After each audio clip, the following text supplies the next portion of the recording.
Hello there. Thank you so much for joining us. You're watching News Channel Nebraska. My name's Eric McKay. Let's take a look at our top headlines today. Beginning in international news, a Senate plan for Israel and Ukraine is moving forward after a vote on Super Bowl Sunday. Now, an earlier version with border provisions couldn't get enough support, but now backers are trying again with just foreign aid. Amy Kiley has more. We are on the precipice of a disaster for Ukraine and for the world. A $95 billion foreign aid package is closer to a Senate floor vote after clearing a procedural hurdle 67-27 yesterday. It would provide national security assistance for Ukraine and Israel and humanitarian help for civilians in Gaza. Victory is within reach. Debate over the bill comes as Israel plans a ground offensive in Rafah. That's a city in southern Gaza near the border with Egypt, where more than 1 million people have taken refuge. Israeli Prime Minister Benjamin Netanyahu calls it the last bastion of Hamas. Those who say that under no circumstances should we enter Rafah are basically saying, lose the war. Netanyahu promises to evacuate civilians from the area, but advocates say they have no place left to go. I believe the Israelis have the ability to do it, especially with our resupply role that we're going to play. As for aid to Ukraine, Republican support is wavering. Former President Donald Trump is urging senators to make any foreign aid a loan and saying he'd tell NATO allies behind on contributions. No, I would not protect you. In fact, I would encourage them to do whatever the hell they want. You got to pay. Still, senators continue to negotiate amendments for the aid package. We're going to keep working on this bill until the job is done. I'm Amy Kiley reporting. Closer to home, a central Nebraska police force says it's on the lookout after multiple reports of counterfeit bills being used at local restaurants. Happened in Grand Island. The first was at a coffee shop. A customer used a fake $100 bill and received $92 in change. Then just hours later, officers were called to the Grand Island Olive Garden, where a man tried to pay for his meal with a $100 bill there. The business, though, caught it, said they thought it was counterfeit. The man walked out and did not return. Cleanup crews have spent the weekend at the scene of a massive train derailment in central Nebraska. Hall County Emergency Management says 57 train cars derailed early Friday morning. It happened near Cairo, about 15 miles northwest of Grand Island. No one was injured, but emergency officials say they've been monitoring the case all weekend. The railroad has been in contact with Hall County officials and to keep us updated on the situation. We have closed a number of crossings, working with the Hall County Roads Department to ensure that we have safe travel in and around that area. Burlington Northern Santa Fe crews were at the scene conducting the cleanup efforts. The derailment blocked all of the railroad crossings in that immediate area. It's not clear as of yet what caused the derailment. A Western Nebraska legislator wants to limit the types of programs that can be promoted on college campuses. LB 1330 was introduced by Senator Dave Merman of Glenville. The so-called anti-DEI bill would ban public universities and community colleges from promoting theories of gender identity, anti-racism, social justice, or racial and sexual privilege. It would also prevent public money from being spent on DEI programs. Opponents of the bill say they worry the legislation will push more young adults out of the state when they graduate. I'm concerned that this sort of legislation sends the message that Nebraska isn't welcoming and that we're not open for business. Officials at the University of Nebraska say they plan to testify at a hearing on the bill Tuesday afternoon. Staying in the unicameral, another bill hopes to lower Nebraska's higher than average preterm birth rate. LB 857 by Senator George Duncan of Lincoln would adopt the Prenatal Plus program, which would add targeted case management and nutrition counseling and make services available to moms who've been identified by their doctors or practitioners as having potential birth outcomes. It's modeled after a similar law in Colorado. Duncan's bill was advanced out of the Health and Human Services Committee last week. Well, a group that bills itself as the nation's oldest and largest Latino civil rights organization is demanding a federal investigation into the deadly police shooting of two Hispanics. The 2 Omaha officers involved have been cleared of any wrongdoing. Joe Jordan has the latest.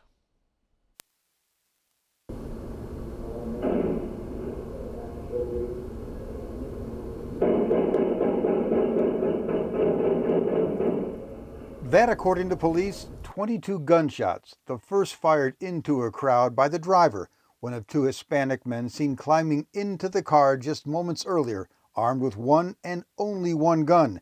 The next 21 shots, killing the 2 men, were fired by 2 off-duty Omaha police officers.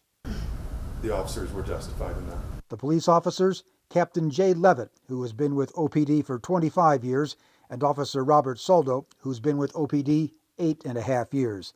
The 2 were working security at the Ecstasis nightclub when a disturbance inside spilled outside. The dead men identified as 26-year-old Fernando Rodriguez Juarez and 28-year-old Jonathan Hernandez Rosales.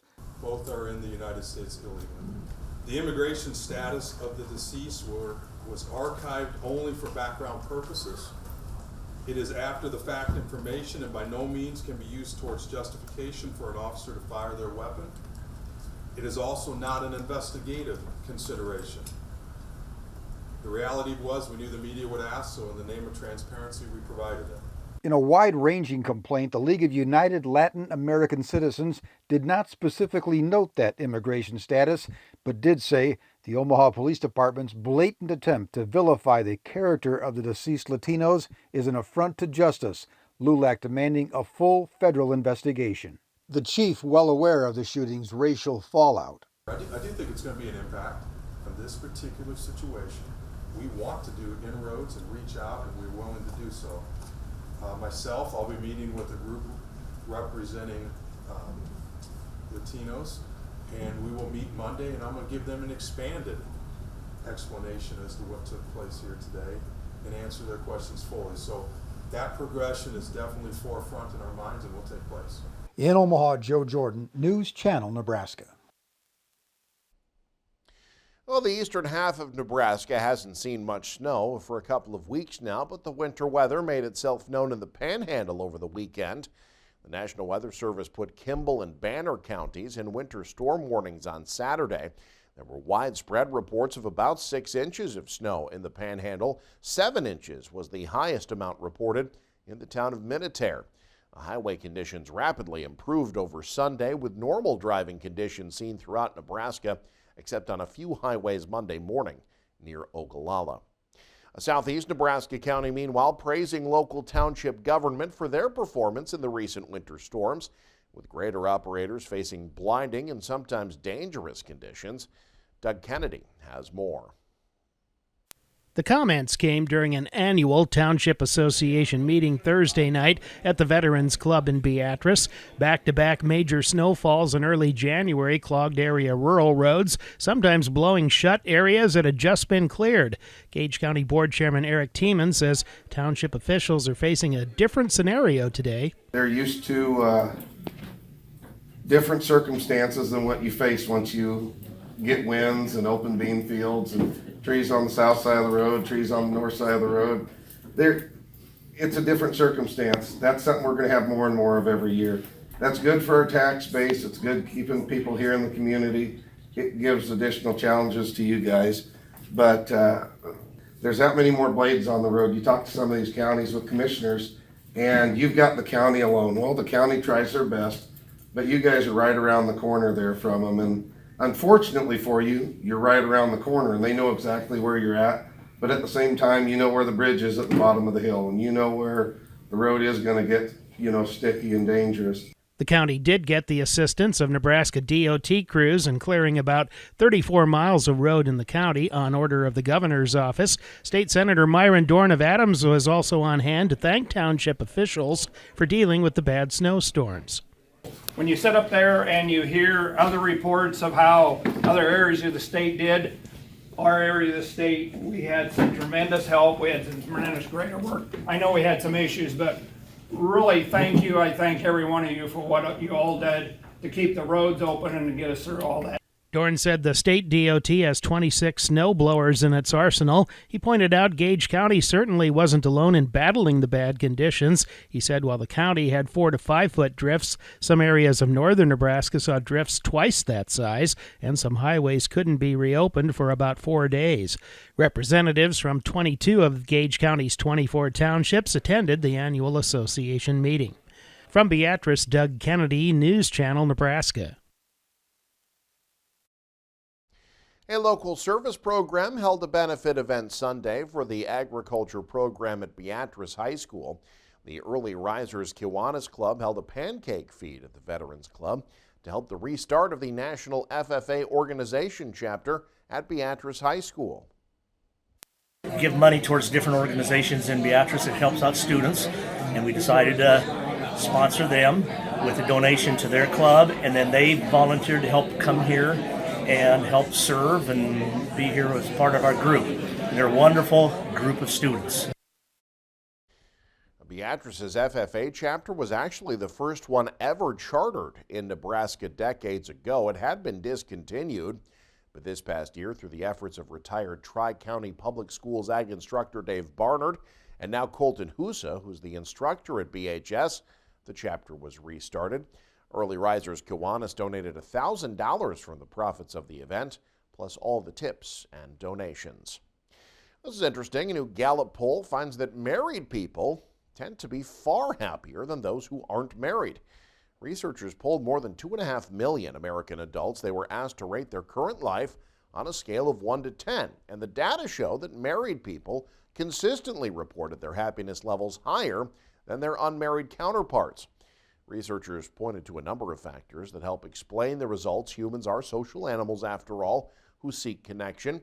Also, surveyors said people who are consistently happy may also be the type to seek out marriage.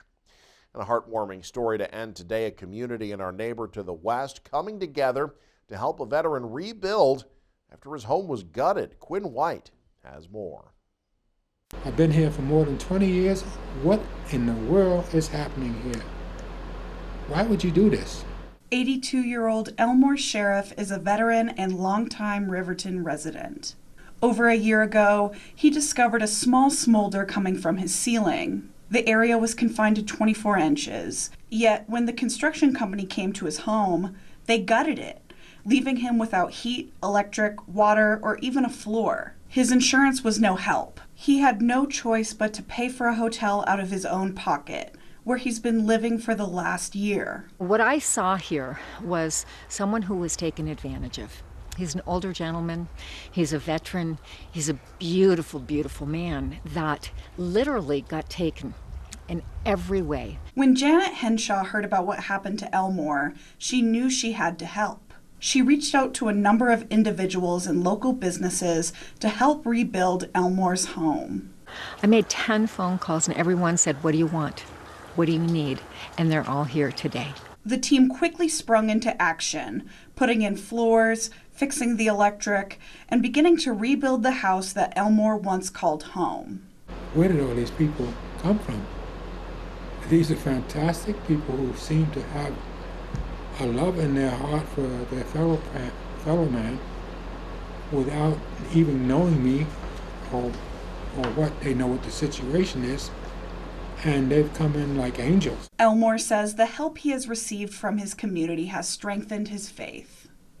Makes me believe and know that there is a God, because this couldn't possibly happen without him.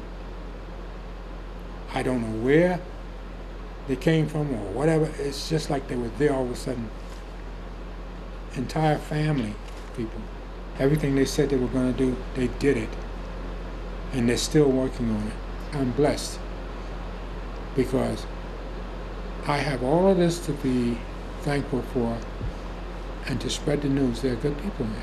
Dozens of folks have joined Henshaw in an effort to bring Elmore back home. Many local businesses have donated materials and time to make this house livable again. Henshaw says this is a community effort. This is a veteran. This is a gentleman who gave his life for his country, and his family's all veterans, and he will never ask We just need to give. Henshaw hopes that if more community members hear Elmore's story, they will be inspired to help him too. If all goes according to plan, Elmore's home will be ready for him to move in within the next 4 to 6 weeks. Reporting in Riverton, I'm Quinn White, Wyoming News Now. You can stay up to date with the very latest by following us online. Head to newschannelnebraska.com. Click on the News tab there. You can also follow us on X or like us on Facebook or Instagram as well. Thank you so much for joining us. Have a great day. You're watching News Channel Nebraska.